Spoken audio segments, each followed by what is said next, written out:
love to say that because no matter how much money you have, let's say the business is running great, you have your multi-millionaire net worth, and that doesn't mean you can be present, right? Like Right. it's so much hard work to really truly know yourself and have the discernment and say, okay, well, right now I'm not present, so X, Y, and Z is what I'm going to have to do in order to come back and be present, right? So you have to really know Right. yourself. What do you think is the hardest thing that you've worked on for your personal growth?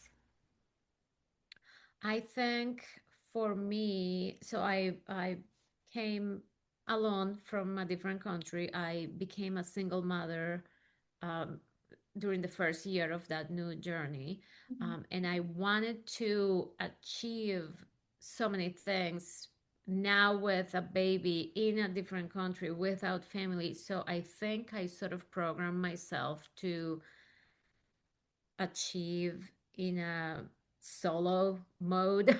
I can do it all. I don't need help. I got this. There were all the pressures of um, like every time I was trying to get to the next step or get the next level, it was like, oh, but she's a single mom, like, oh, and I didn't want to generate that emotion in others. I wanted them to feel like she can achieve that while being a single mother is, it's not a tragedy. And I'm even Welcome to the Resilient Minds podcast, stories of grit, growth, and success. On this show, we focus on the real stories behind the success, the struggles, the resilience, and the courage it took to keep moving forward even when times got tough.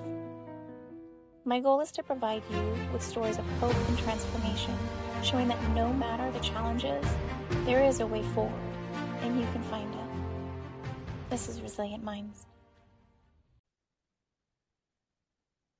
Hey, I'm your host, Dr. Campbell, and I'm here with Adriana Vaccaro, and she is the CEO and founder of Culture Redesigned.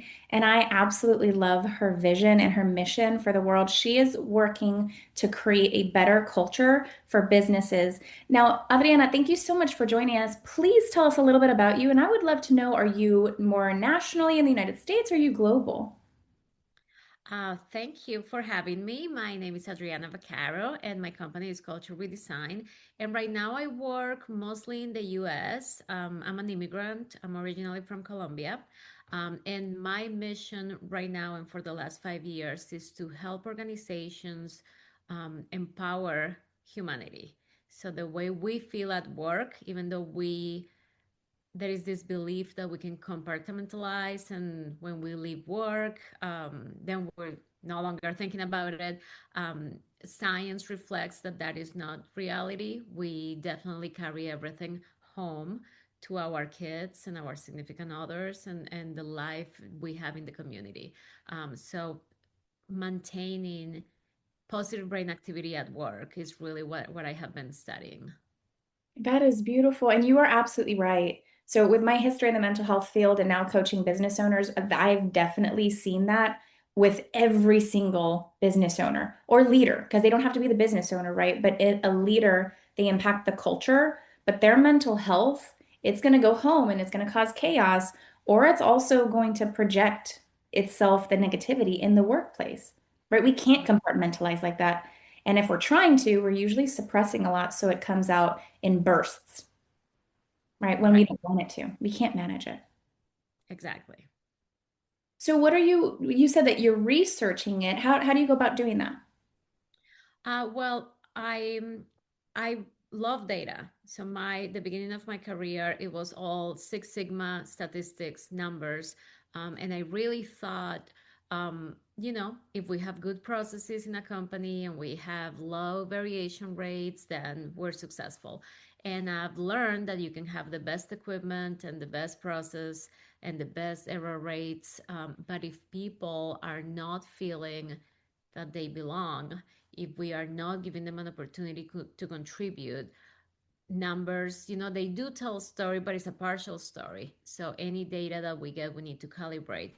And that led my research into other areas, and I started understanding. There was one particular study that completely captured my attention, and it's from Northeastern University on the impact of organizational culture and Mhm. the connection with suicidal ideation, specifically on state employees. So it was like reading that information sent me into this, rabbit hole of I want to learn more about how we can create environments where people are allowed to have feelings and they are allowed to process those feelings in a positive way. Right. And you have a good point where you're talking about allowing them. Because if we Right. feel like society is not going to accept them, even if we need to feel them, we usually won't. We conform, right? Right. And I think my own background and experience, I think when you come from another place, I think at the beginning of my career, I was really trying to be a part of something. And that meant maybe becoming someone different than who I really was. And it's only when we learn that you can, instead of adding more layers that don't belong to us, instead of that, we need to peel and let the core be, you kind of like shine through. So that authentic idea of contributing. When you contribute in an organization, you immediately belong. So Mm. it's not the other way around. I think contribution comes first. When you are allowed to give something, you find your sense of belonging there. Right. And then you can, if you're allowed to be able to, how do I want to say this? Like give into your passions and your creativity, right? You're provided that space, then you can be more authentically yourself. The Right. way that I usually put it is like what we're needing to do when we work on transformation, when we're growing you as an individual. We are helping you evolve, but we're not helping you evolve into something else. We're actually deprogramming what the world's done to you. All those things that you think are true, they're actually false and false masks and limitations and filters that create limitation for you. And we're actually helping you embody your true essence, which is what, the universe and the divine and your creator created you to be. And that's when you can fully embody your power and you bring so much impact to everybody around you. Do you find Right. that in cultures that they get more creative, more innovative as these shifts happen? Oh, absolutely. And what you said was beautiful because I think it's liberating, right? It is not only what I see, but also coming from an experience of I am who I am. I have an accent. It doesn't mean I cannot contribute, right? So small things like that, when you embrace who you are, is like, it's liberating not only for you, but for those around you, because they get to see how much you can contribute while being who you are. And then when it comes to culture, a lot of times I think clients spend, unfortunately, a lot of time on the poetry of it, on the values and the statement and the mission and the graphics, and all of that is important. Is it can attract talent, but the lived experience, is it matching? So I always like to say that culture is a combination of poetry and plumbing. Like you can have Ah, all the poetry you want, but you still need the systems and the infrastructure and the feedback mechanisms and all the things that might not read pretty on a website, but those are the things that allow a person to experience a positive day at work. absolutely. And I find that too, like words are pretty, right? But words don't mean anything without congruency and alignment. And I'm sure you've experienced this as well when you're trying to get an alignment with yourself, with what you're saying and then what you're doing, they have to match. You have to really do introspection where you're observing yourself, your behaviors, your traumas, your limitations. And you've done this too on yourself to be able to do this work with other people, correct? Correct, absolutely. So I think I love you talked about alignment. I think it is such an important visual in reality when we put in front of someone what their calendar says is important to them. Because usually, if you ask, the standard answer is, most important is my family. And Mm. it's like, okay, let's look at your calendar and let's see where is your family here? And I understand we need to provide, and I'm not talking about everybody needs to quit their job and just be happy with their family, but we can create micro moments um, with our kids or with our significant other. Like you still, I understand we need to provide, but just creating spaces for things that we say are important and making them important. So I think that's part of alignment, that if you're giving yourself permission to do that, you will show up at work in a different way. Right. And I know as a mom and a female business owner too, I've been self-employed for like 15 years and it has not been easy. The kids go through their phases. And so I'm going through my phase of growing too. And we have to meet ourselves where we're at, but then juggling all of those. And you can't be 100% everything all the time. Like sometimes you Right. have to give and take, and it's about balance. Do you have kids? I do. I have three, and my oldest is 18. So his formative years, elementary school and part of high school, I was working full time. And I think that was one of my main motivators to have my own business, is because I wanted to, one, have more kids, and two, spend more time with my kids. And the younger are 5 and 4, and they go to school and I work while they are at school. And sometimes when we are home, I understand that my attention has to be on sending an email or making dinner. I'm not saying that I'm just all the time on them, but I am mindful about the quality of time I spend with them. So I don't necessarily want them to see me all afternoon with them if I have the laptop open and I'm, replying to emails. But maybe I can do something with them and be present for them. And that allows me to feel good about the time when my undivided attention is on my business. I have no guilt. I feel good about it, because they are getting what they want and what they need. And that's something I really couldn't do for my oldest, because he was just in daycare since he was very little, because I needed to be in the office. I work for a laboratory. It was crazy hours, crazy travel. So I definitely wanted to change that. Yeah, that's beautiful. I love that you do that.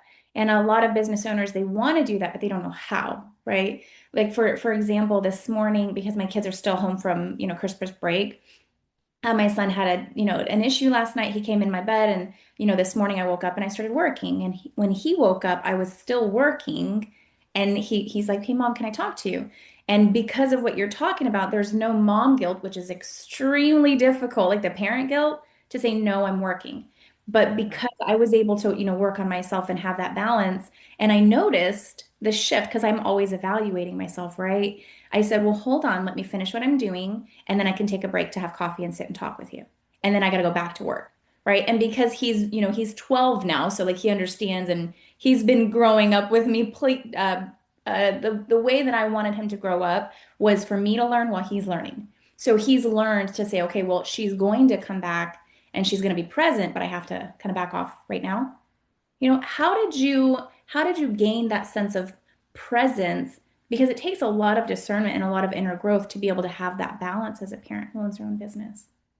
I think when you are well, I've been supporting organizations, and I will hear people coming with different experiences. And then there is always the parent perspective on, maybe something I heard very often because I used to work HR. If there was a promotion or an event, they will ask me to present it to the male candidates first, because the female candidates may have kids and they didn't want to travel. And I was always thinking, is that because you think you're being mindful, or is that something from your own life that you're thinking they're gonna feel guilty? Like, there was always, I never understood, and I know there was maybe a positive intention behind it, but I started really to explore the narratives that we tell ourselves. Like, it's almost like society is telling us you cannot be a good mother and be a business owner or have a successful career. um, and I wanted to kind of like dismantle that. And I think it's totally possible. And I do know that I am very present, and I do have friends that maybe have chosen to do something different, and they struggle with being present. So having a job is not what keeps a parent from being present. You are absolutely right. And money too. And I would really love to say that because no matter how much money you have, let's say the business is running great, you have your multi-millionaire net worth, and that doesn't mean you can be present, right? Like Right. it's so much hard work to really truly know yourself and have the discernment and say, okay, well, right now I'm not present. So X, Y, and Z is what I'm going to have to do in order to come back and be present, right? So you have to really know Right. yourself. What do you think is the hardest thing that you've worked on for your personal growth? I think for me, so I came alone from a different country. I became a single mother um, during the first year of that new journey, and I wanted to achieve so many things now with a baby in a different country without family. So I think I sort of programmed myself to achieve in a solo mode. I can do it all. I don't need help. I got this. There were all the pressures of um, like every time I was trying to get to the next step or get the next level, it was like, oh, but she's a single mom, like, oh, and I didn't want to generate that emotion in others. I wanted them to feel like she can achieve that while being a single mother. It's not a tragedy. And even though I am now married and I have a bigger family, I think it took me a while to understand that doing everything alone is not the most effective way. I think I was sort of feeding my own narrative that I can do this alone.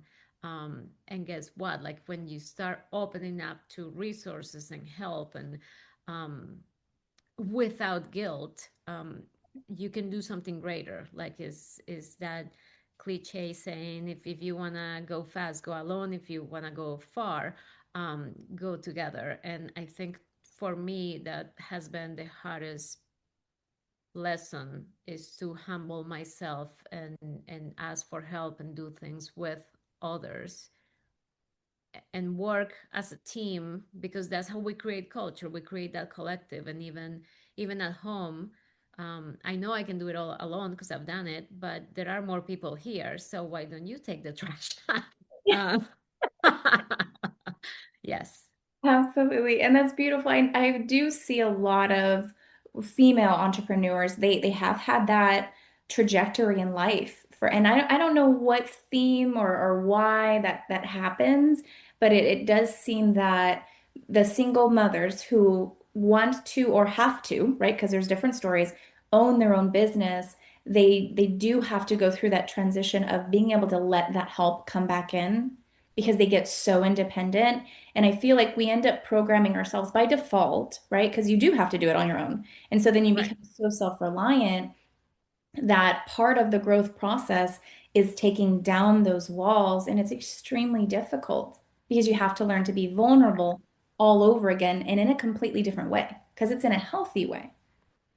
Right. It's so funny because it is being vulnerable, but there is also a layer of complexity. Like if I do it alone, it's gonna get done correctly. Right. So there is this other layer of um, every time you want to do something as a team, then is telling the other person, trusting that they're going to do it. So if they don't have the same alignment that you have, they Mm, might say they will do it and they won't do it. So I think at the end of the day, I realized that it's also easier to kind of like just go and do it all alone. Um, it's practical, but you only get the greater result and the greater impact when mm, you open up to do it with others, to ask for help and to put the time and the effort so that the team is really performing and not storming. And I think that applies to a family, to a, Mhm. a couples relationships, or to work. Is really, are we going to be okay with kind of like half doing what we want to do, or are we going to connect and do it correctly and achieve the greater result? Right, absolutely. And without stress too, like, because if we're trying to do it on our own, if we're not accepting help, and if we're not working on ourselves, then we go straight into a brick wall and then we crumble, right? Like, because I've done it in the past too, right? So working on yourself also means that slowing down.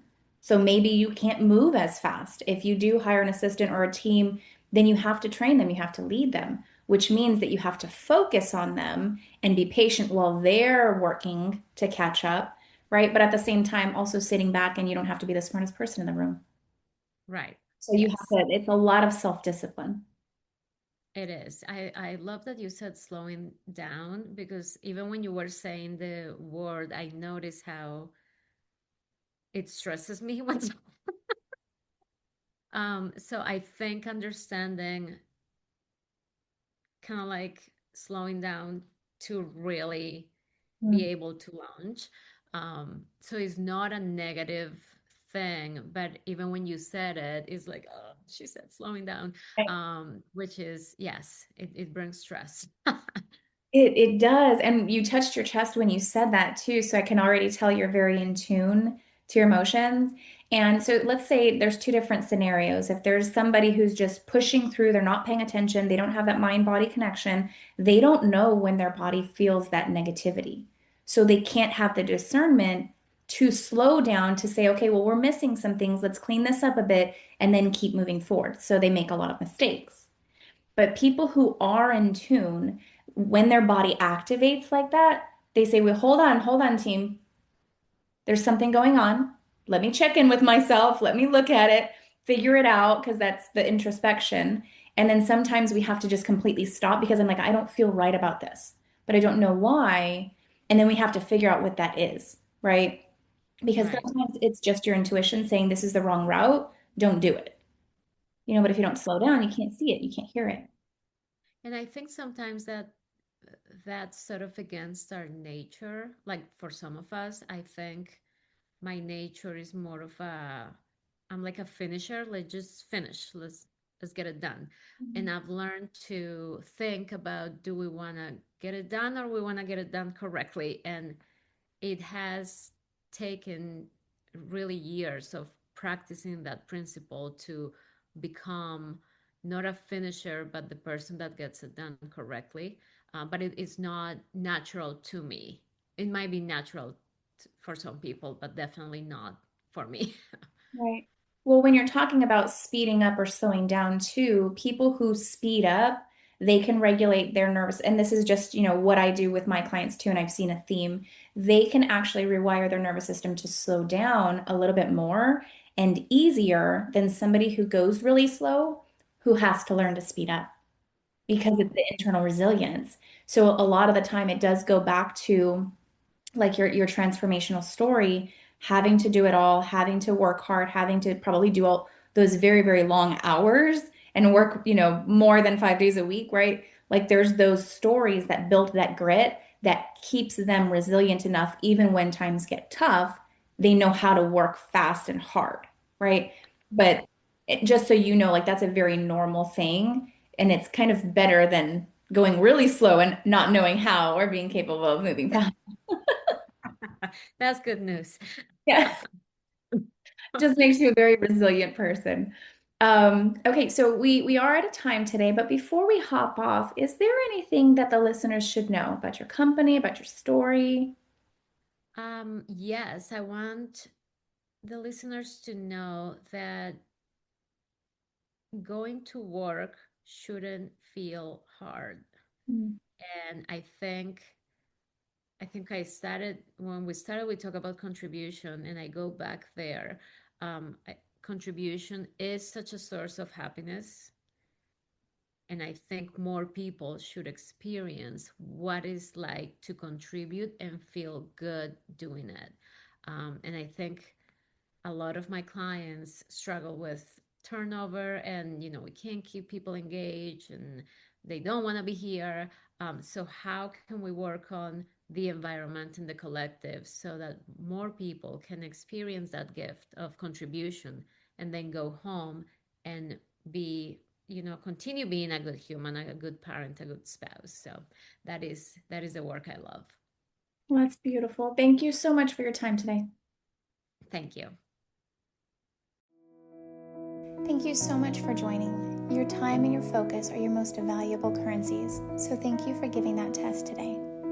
Our guest contact information will be in the description below, and don't forget to like and subscribe. But please, if you know someone who's struggling, stop right now and send this video to them. The struggle behind growth and success is real, and they need the support to make it, because the strongest minds are the ones that healed. So don't forget, lead louder, feel deeper, and stay resilient. Until next time, this is your host, Dr. Campbell, on the Resilient Minds podcast.